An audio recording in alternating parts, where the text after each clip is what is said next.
ઉમરગામમાં 18 વર્ષીય યુવાનને સાપ કરડતા બરણીમાં સાપ લઈ વલસાડની સિવિલ હોસ્પિટલ આવી પહોંચ્યો, જ્યાં ડંખ મારનાર સાપ અત્યંત ઝેરી રસલ વાઇપર હોવાનું જાણવા મળતા ચિંતાનો વિષય બન્યો।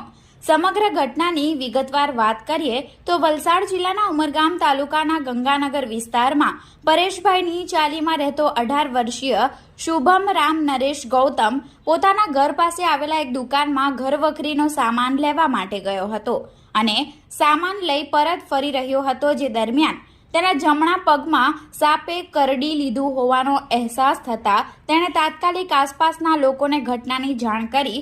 જો કે આ સાપ યુવાનથી દૂર પહોંચે તે પહેલા સ્થાનિક યુવકોએ સાપને પકડી બરણીમાં પૂરી દીધો હતો અને ત્યારબાદ યુવાનને પ્રાથમિક સારવાર આપવા ઉમરગામના ગાંધીવાડી ખાતે આવેલા પ્રાથમિક આરોગ્ય કેન્દ્ર ખાતે ખસેડવામાં આવ્યો અને ત્યારબાદ તેને વધુ સારવાર હેઠળ 108 એમ્બ્યુલન્સ મારફતે વલસાડની સિવિલ હોસ્પિટલમાં ખસેડાયો, જે આ યુવક તથા તેના ભાઈ અને મિત્રો સાપને બરણીમાં મૂકી થેલામાં લઈ વલસાડની સિવિલ હોસ્પિટલ ખાતે આવી પહોંચ્યા હતા।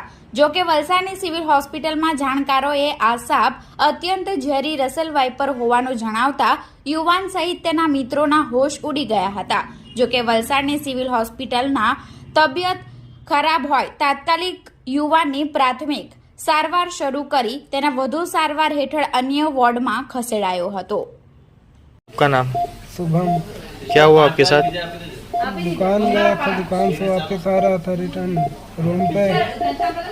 बाद में झाड़ के पास सांप था, काट लिया। बाद में हमें आवाज दिया 2-3 आदमी को, वो लोग आया पकड़ा सांप। बाद में हॉस्पिटल आया, बाद में पता चला कि ये जहरीला सांप है वो। अच्छा, अब सांप को बोतल में यहाँ ले आए? हाँ। अच्छा।